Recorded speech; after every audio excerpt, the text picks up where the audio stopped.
Welcome to Asian American Life. I'm Ernabel DeMillo. When it comes to the holidays, gold plays an important role in Asian culture. Gold symbolizes peace, harmony, and prosperity. But little is known about the Philippines' gold history. That is until now. Asia Society and Ayala Museum, Philippine Gold Treasures of Forgotten Kingdoms, reveals the country's rich history and tradition. Over 120 spectacular objects and artifacts date back to the pre-colonial era of the 10th to 13th century. The exhibit highlights treasures from archaeological digs near the Butuan region to the gold trade in the Asia-Pacific Rim. Then there's the stunning heirlooms and jewelry collection of the royal family that's not to be missed. Now, let's take a look at what's coming up on our show, and be sure to follow us on Facebook at Asian American Life. Back on track, Paul Lin meets rapper MC Jin. The Joke's on Us, Barry Mitchell looks at today's hottest South Asian comedians. Canvas and Silk, Kyung Yoon gets to work with designer Richard So. And Freedom of Expression, artist Zhang Hong Tu debuts his new exhibit. All this and more on Asian American Life. Nobody cooks like Granny. That's the idea behind a popular web series called Cooking with Granny. But the show is more than the sum of its ingredients. I met with the woman behind it all and one of her stars. What are you going to teach me? I'm going to do the buko pandan. And translate that. What is buko pandan? Buko pandan is coconut jelly. Meet Lumin Castañeda, who welcomed us into her Jersey City kitchen. The 74-year-old grandmother, a.k.a. Lola, is one of 9 immigrant grandmothers featured in Caroline Shin's web series, Cooking with Granny. When I was growing up, we didn't have a refrigerator. There's no supermarket.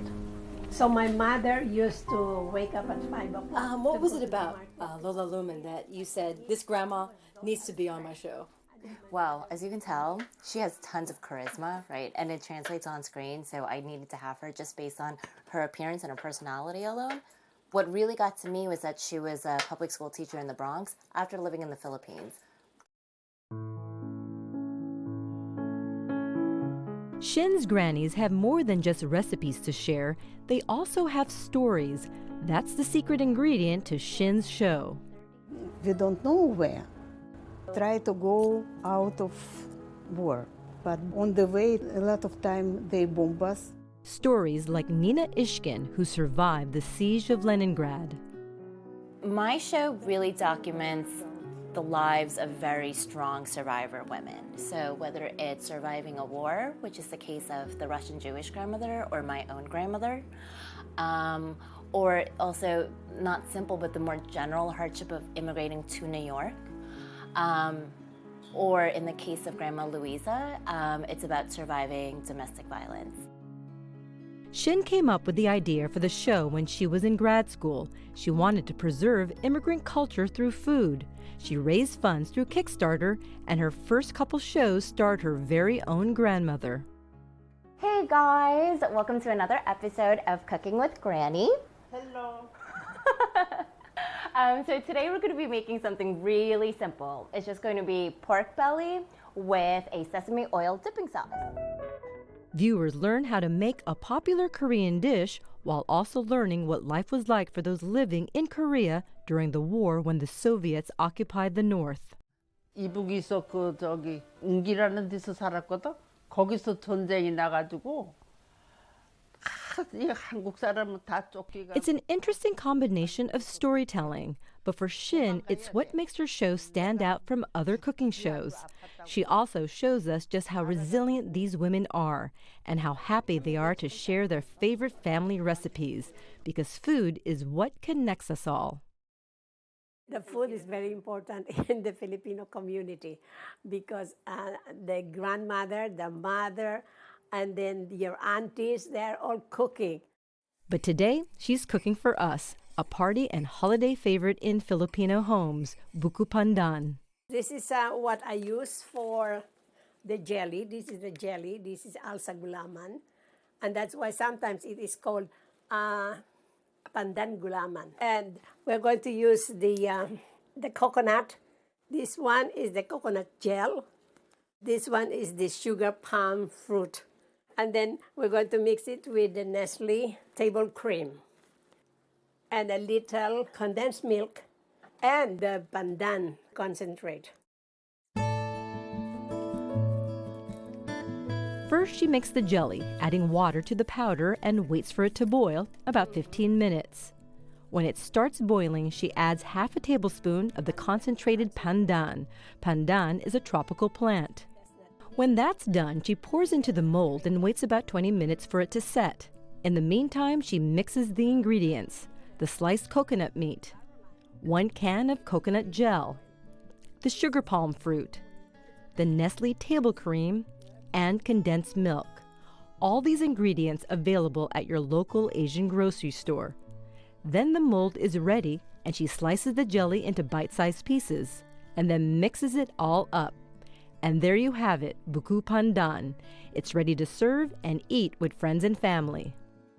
When you look at the different cycles of immigration here, there are certain recipes that are being lost along the way. Food is a component of culture, the most delicious component of culture, so that kind of gets lost. But in the digital age, with video storytelling, with YouTube, I can preserve these stories this way. And pass it on to generations to come.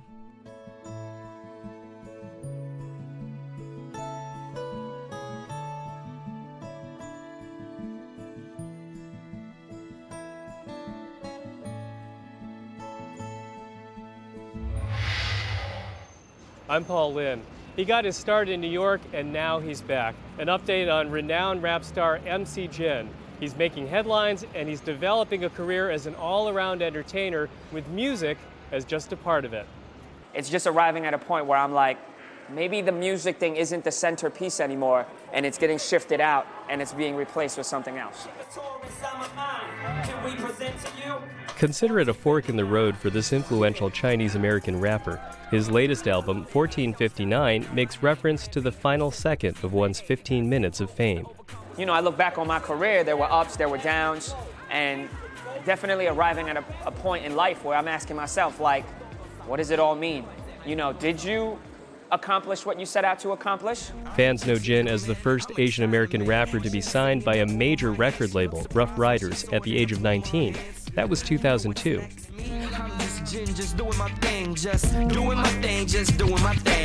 What started it all for MC Jin was freestyling, specifically battle rap, spontaneous, competitive rhymes that seek to diss your opponent. If the rap game is whack, everybody's blaming you. You from Brooklyn, then Biggie must be ashamed of you. 'Cause I'm a freestyle, show you how it is. Jin made his mark on Freestyle Friday, a segment on BET Network's 106 & Park.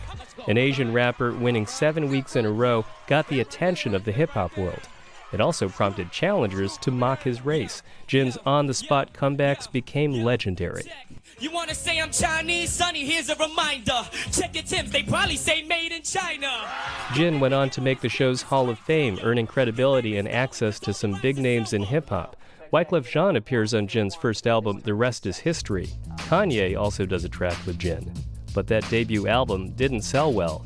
Jin parted ways with the label 2 years later. From the record label's perspective, and I don't say this as an attack at them, but their primary goal is one thing, as it should be, making money. Jin was down but not out. He spent the next few years focused on his Asian fan base, recording an album in Cantonese, then moving to Hong Kong and collaborating with Chinese artists. Overseas, Jin had more chances to host and act in movies and on TV, and won endorsements. He also met the woman who would become his wife. They started a family and, in 2012, moved back to New York. I've been back for about 3 years now, and just kind of finding my groove in different ways in terms of being back living in the States. And then even on a career perspective, just finding my direction. Can I kick it? Yes, you can. Okay, Mondo Fresco, you trying to put me on the spot? And if I can freestyle and if I can go on the top. Invariably, people want to hear Jin do what they remember he can do, freestyle. Wait a minute, I got something on my mind. Tonight's the birthday of who? 1459. But even though he can still spit rhymes with the best of them, he's moved on from battle rapping. His next act, stand-up comedy, which isn't actually that far from freestyle. The improv, the interaction with the crowd, quite a few things actually, like the performance, the delivery, timing, even your material. Like, the thing I'm learning particularly about stand-up comedy is kind of like, how personal can you dig? I walked into this spot, this restaurant, right? And before I could say anything, the dude looks at me, the owner, and he goes, "Go back to your country. We don't want your kind here." As I'm backing up, I'm thinking to myself, this is the last time I ever get breakfast in Chinatown. Beyond stand-up, Jin has been called on to host events like McDonald's B-Boy Royale, a breakdance competition here in Times Square. Contestants vie for bragging rights and prize money, and event proceeds go to charity. The focus is the community coming together. It's raising awareness for the Ronald McDonald House. It's raising funds for the Ronald McDonald House. So, for me to be able to be in that whole picture, whether it's hosting, whether it's just being involved in some way, I'm all for it. MC Jin's return to New York, building on music and making the most of new opportunities to grow as an entertainer. I'm Paul Lin for Asian American Life.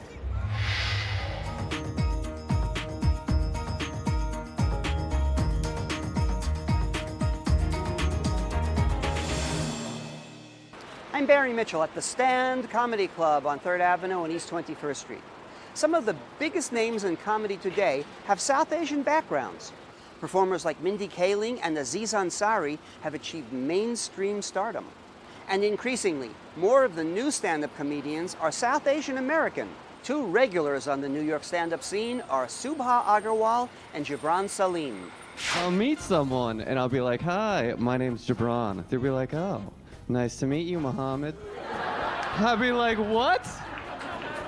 How in the world did they get my middle name? That is amazing."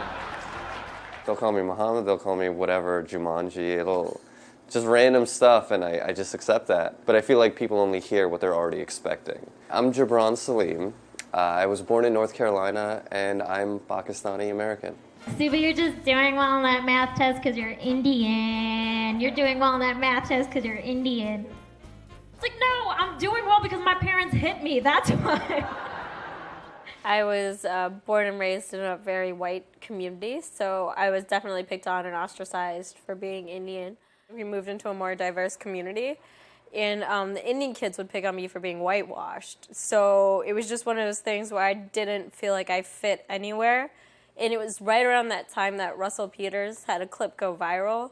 So all of the Indian kids were like obsessed with him. Always a creative type, Gibran was attending NYU when he happened by a comedy club advertising open mic night. And he thought, I could do that. And then around 6 months later, over the course of the 6 months, I was just writing a lot. Like cool Facebook statuses that would get laughs. And I was like, all right, these aren't bad. Then I took it to the stage, and I just didn't stop. Role models, the people I looked up to when I started, probably Chris Rock, Bill Burr, Maria Bamford. Those were the three I love the most. George Carlin, Dave Chappelle, Daniel Tosh I was really into. Is Mindy Kaling a role model? Role model to me is someone you look up to when you first start. And Mindy Kaling came around when I was already very well into it. Not at all. But I do think they're trailblazers. So I'm like super appreciative of all these people, Aziz, Mindy, Russell Peters, just for them to, I guess, open the gates for us. I wanted to one-up her for some reason, show her that I was doing amazing, the best that I could be, that I completely moved on. So when she was like, "Gibran, how are you handling breakup?" I was like, "I'm gay. I'm gay now. I moved on completely. I'm doing amazing." She's like, "Well, I guess this is a good time to tell you, but for the last month, I've been sleeping with your friend Chris." I was like, wow, me too. Suba on dating. Dating, when you've been doing it for a while, it's kind of like owning a metal detector, because when you first start using it, you're excited. You're like, I'm going to find gold! I'm going to find gold! And then 6 years later, it's just you in bat slippers in a robe like bottle cap. Bottle cap. Bottle cap. When am I going to find a bottle cap that won't leave me for a white woman?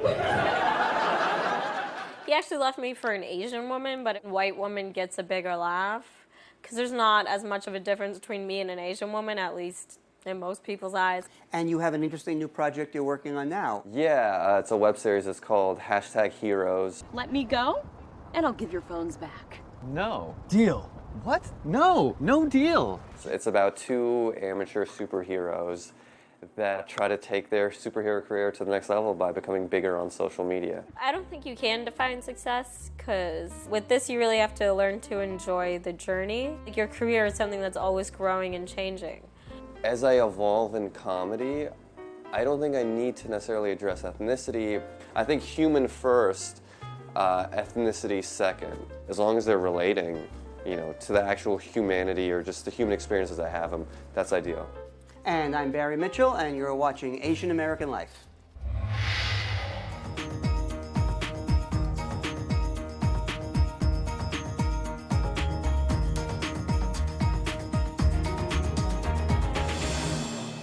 Chinese artist Zhuang Hongtu lived through the Cultural Revolution and defies expectations with his artistic work. Let's take a look.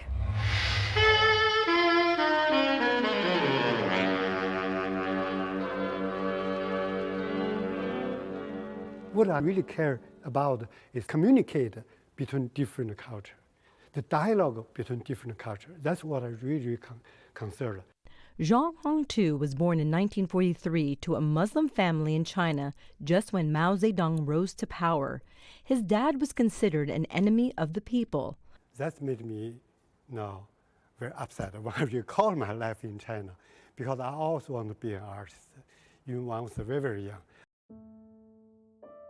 Cultural Revolution is very romantic now. At my age, in the early 20s, middle 20 something, of course I want to new culture. But once so people died, especially young people, that's changing my idea about culture revolution. It's not about culture, it's all about Chairman Mao's power. You have no voice. Even people listen to you, you will become in a very, very dangerous situation. By 1982, he comes to America and turns a critical eye towards China's political landscape. At the beginning of this, my new life in America, I thought I could forget everything happening in China. That was my nightmare. But another fundamental change to my life is the Tiananmen massacre. It happened in 1989. The reason they was dead because the government doesn't like them to express themselves. So eventually, artists to express yourself become a big issue to me. He starts expressing himself by creating a whole series of Mao artwork where he dares to combine images of the leader with styles of Western artists like Andy Warhol, Marcel Duchamp, and Pablo Picasso. During the process of doing this one, I feel like sin. I feel guilty because that's Chairman Mao. You see there's a knife cutted. This can be put in jail in China. But I ask myself why I'm here in America. Mao already died a couple of years. I still had this kind of bad feeling. So this is actually kind of like a psychological problem. And then later I learned, not only me, a lot of Chinese people. So that made me just want to do more, to release myself from this kind of fear. Art becomes therapy for him, and his series becomes globally recognized as American fashion designer Vivienne Tam transforms his art into high fashion. His controversial work continues with The Banquet. I use Da Vinci's Last Supper, but I replace all the religious images with all of Mao. From the Bible, Jesus said, "One of you betrayed me." From my idea, who betrayed Mao? Mao himself. This painting was to be exhibited at the nation's capital on the one-year anniversary of the Tiananmen Square massacre, but it was barred by Senator Ted Kennedy, who called it sacrilegious. But the first reject from American government power, that made me kind of crazy, and I thought, no, it's not fair. Other artists also withdrew in support. It kicked up a storm in the Chinese and English press, but Zhuang didn't feel betrayed by America. I still can continue my work. And also, right after the censorship, this painting got more publicity. So in this case, I don't blame America. After a few years continued my work, I told myself, okay, that's enough. I don't feel anything about Mao. Psychologically, I have no more problem. I stopped. I'm become more interested in the relationship between cultures, between the different society. So especially from my life experience. You see this with his landscape series, which combines traditional Chinese landscape paintings with Western Impressionists, Monet, Cézanne, and Van Gogh, which were banned in Maoist China.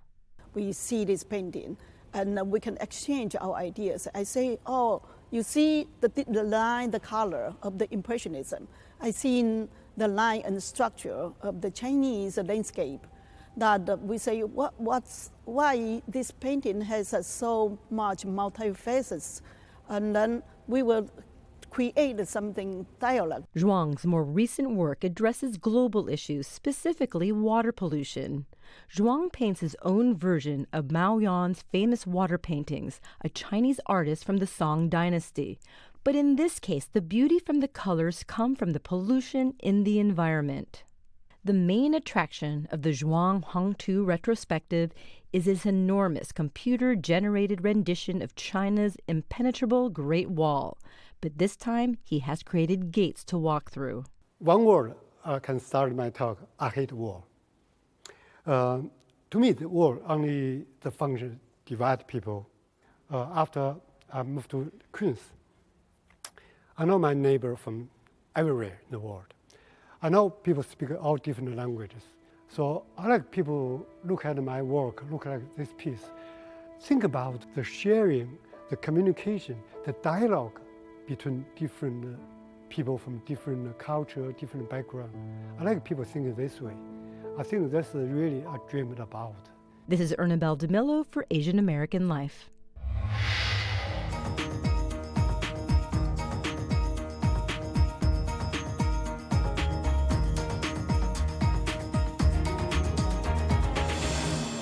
I'm Kyung Yoon in Tribeca with the artist Richard Tsao, whose works are inspired by his Asian roots, but with a completely contemporary and colorful take. Richard Tsao has called New York home for more than 30 years, but his art is dotted with colors and influences from Asia. His recent exhibit at the Art Projects International Gallery in Manhattan is a good example. These are my works on paper. It's called Rounds. This body of works actually was inspired by Chinese bronze mirrors that I saw when I was at the National Palace Museum in Taipei many years ago. The oil paint is applied onto round plexiglass, and there are many, many layers, just like the mirrors themselves has a lot to do with many layers of polishing and polishing until the owners can actually see the reflection of themselves.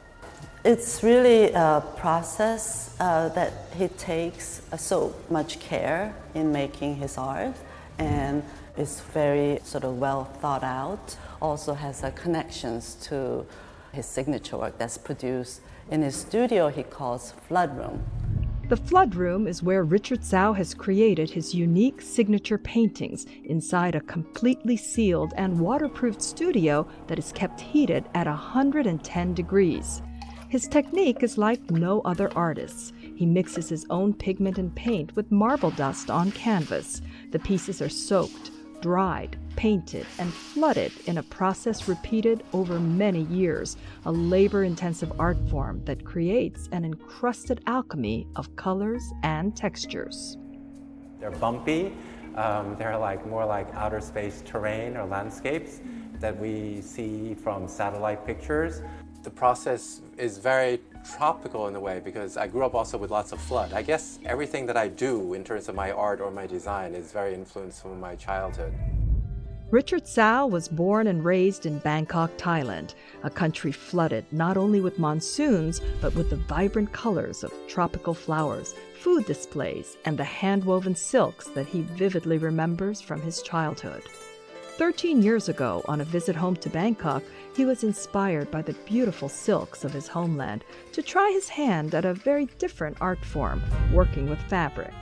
Richard started designing women's clothing, he says, at first just for fun. Since then, it's turned into another creative outlet for him, with his designs being sold in museum shops throughout New York City and even the Metropolitan Opera, where his Carmen jacket and the Pagliacci jacket are popular sellers. His studio in Jackson Heights, Queens is brimming with design ideas and color swatches that turn into luminous and multicolored jackets, scarves, and accessories. I like color, so it seems like the silk as a medium works very well for what I desire. I grew up with beautiful Thai silk. I was always fascinated with seeing a silk being hand woven. I'm very happy that the tradition is still very much alive, and I work with these wonderful silk weavers who actually weave the silk specially for me. It doesn't need the scarf, but it really makes it a lot more festive. Yeah, a lot more fun. Richard occasionally enjoys dressing friends like Anna Bonfi, who is visiting from Milan, Italy. It's fun. It's so much fun. And red is really her color. It is, yes. Everybody has a color, and red is her color. I wear red a lot. And just like green is your color. Yeah. So. Well, so now the artist has spoken. Yes. So actually the two of you together, it's quite, the colors are quite something. This is so much fun. I'm sure that I'm going to wear Richard's clothes to La Scala, and I'm sure that everybody is going to ask me, oh, where did you get this wonderful coat? And I say, in New York. I don't know whether I have any specific ideas in terms of the concept of my clothes, but I like fun and festive. But I think that's a little bit of my philosophy in life. A little bit of festive, a little bit of fun helps, because I think we all work so hard. How do you see yourself? As an artist first? Designer? I would consider myself a little bit of everything. Artist, making paintings was always my first passion. I consider myself the accidental designer. And I really did not think that it would continue for this long, but happily it has. And Richard says he's looking forward to finding new ways to keep expressing himself as a painter, and now as a fashion designer, as long as it's all injected with a huge dose of fun. I'm Kyung Yoon for Asian American Life.